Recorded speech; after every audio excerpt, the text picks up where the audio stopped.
नमस्कार मित्रांनो, आज एक भव्य दिव्य मैदान पार पडत आहे आषाढी एकादशी निमित्त.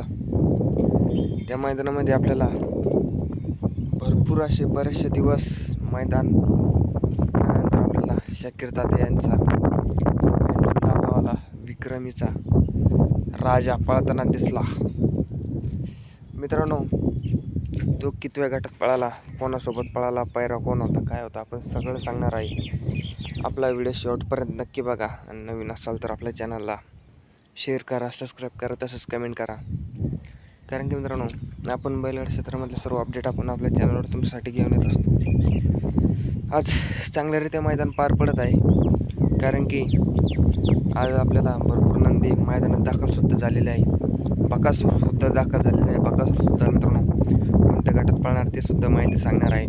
पण शाकीर तात्यांचा राजा गटपात झाला का, कितव्या गटात पळाला, तीच माहिती सांगणार आहे. आणि आपला व्हिडिओ शेवटपर्यंत बघा आणि नवीन असेल तर आपल्या चॅनलला सबस्क्राईब करा. तर मित्रांनो, शाकीर तात्यांचा राजा आपल्याला छत्रपती संभाजीनगर या ठिकाणी नाही ते मित्रांनो, जो विक्रमी खरेदी केली ती मित्रांनो, जो शाकीर तात्यांचा पार्टनर आहे त्यांच्याकडे आहे मित्रांनो तो सध्या.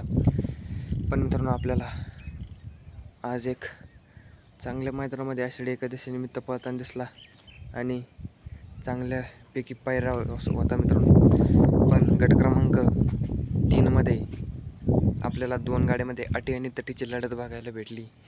ती लढत म्हणजे आपल्याला 855 स्वराज आणि शाकीर तात्यांचा राजा, ह्या 2 गाड्यामध्ये मित्रांनो अटी आणि तटीची लढत झाली. आणि राजा भरपूर दिवसानंतर आज मैदानात पळाला आणि आज चांगल्या रीती समजा मित्रांनो टॉपच्या गाड्या एका गटात लागल्यामुळे आपल्याला त्या निकालामध्ये बाजी मारलेली आहे 855 स्वराजने. आणि आज गटाला पराभव झालेला आहे शाकीर तात्या यांचा राजाचा. तर मित्रांनो, आपल्याला लवकरच एका टॉपच्या पुढच्या मैदानात पळताना दिसेल. लवकरच राजासुद्धा कमबॅक करणार, कारण की मित्रांनो त्या नंदीचा सध्या भरपूर असा बॅड पॅच चालू आहे राजाचा. कारण की मित्रांनो, गेले भरपूर दिवसाने राजाला गुलाल नाही. सध्या मित्रांनो संघर्ष राजाचा भरपूर प्रमाणात वाढलेला आहे.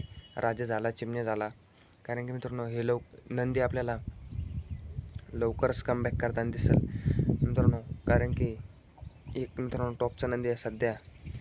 त्याने मित्रांनो एक काळ असा होता का आदतमध्ये भरपूर प्रमाणात पळाला आणि चांगल्या पायऱ्यात पळाला आणि गुलाल वगैरे घेतला. आणि आज सध्या मित्रांनो बॅड पॅच चालू आहे. लवकरच कमबॅक करताना दिसेल.